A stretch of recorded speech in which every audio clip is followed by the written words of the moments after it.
নমস্কার, প্রবাসে বাঙালিয়ানার নতুন একটি ব্লগে স্বাগত জানাই। এর আগের দিনের ভিডিওতে আমি বলেছিলাম বাড়িতে পুজো হবে। আজ সেই দিনটা, তাই জন্য ঘরটা একটু সাজাচ্ছে অভি, তার ছোট পিসি, পিসেমশাই।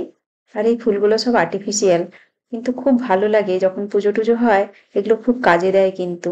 এত মালা তো কিনতেও পাওয়া যায় না সব সময়।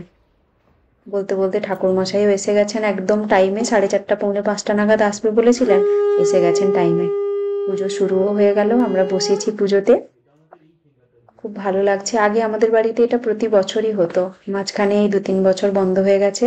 তারপরে আবার এসছি বলে মা বলল, তোমরা এসছো যখন একবার পুজো করে নি, তাই জন্য পুজোটা হচ্ছে।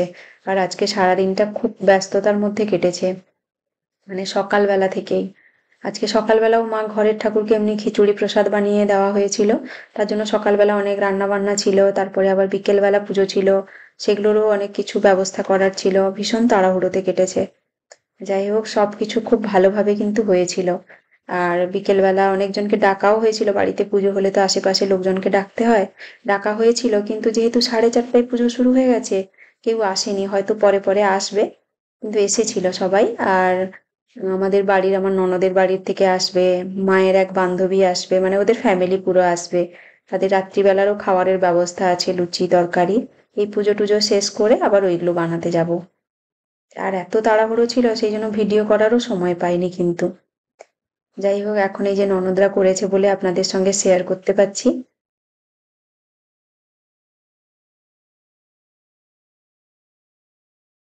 এখন কিন্তু ভিডিওটা আমি করছি।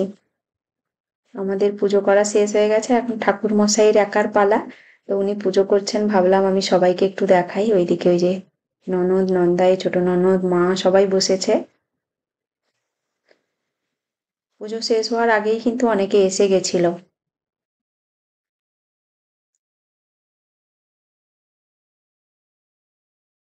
আর বাঙালি ঠাকুরমশাই পেয়েছিলাম বলে খুব ভালো লাগছিল। এটা তার পরের দিন।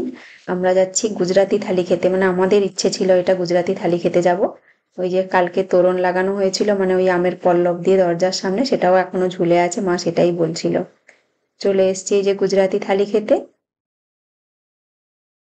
গুজরাতি থালি কিন্তু যারা খেয়েছেন তারা জানেন খুব টেস্টি হয় খাবারগুলো। অনেক রকম খাবার থাকে। আমরা বসেও গেছি, মানে আমরা 7 জন আছি, ওরা অ্যারেঞ্জ করে দিয়েছে। 6 জনের টেবিল, আমাদেরকে আর একটা চেয়ার অ্যাড করে দিয়েছে। 7 জন বসে গেছি, মোটামুটি হয়ে গেছে। এই যে থালায় কত কিছু খাবার এসে গেছে দেখুন। একদম ছোট ছোট বাটিগুলো হয়। এদের এই থালিটা দেখতেও ভারী সুন্দর লাগে। এই দেখুন জোয়ারের রুটি, না সরি জোয়ার নয়, এটা ওই ছোট্ট মতো কালো মতো দেখছেন, ওটা বাজরির রুটি, তার উপরে ঘি দিলো আর গুড় দিলো। তারপরে রুটি তো আছেই, এগুলো ঢোকলা, সমোসা, মানে সিঙ্গাড়া আর কি। তারপরে 2 রকম চাটনি, সস, স্যালাড, পালক পনির ছিল, ডাল ছিল, কারি ছিল, আলুর তরকারি ছিল, আরো একটা কিছু ছোলার তরকারি ছিল। অনেকগুলো তরকারি থাকে। আর এখানে যত খুশি খেতে পারেন, মানে যতবার চাইবেন সবকিছুই রিপিট করে কিন্তু। তো আমরা প্রচুর খেয়েছি, সত্যি বলছি, ভীষণ এনজয় করে খাবারটা খেয়েছি।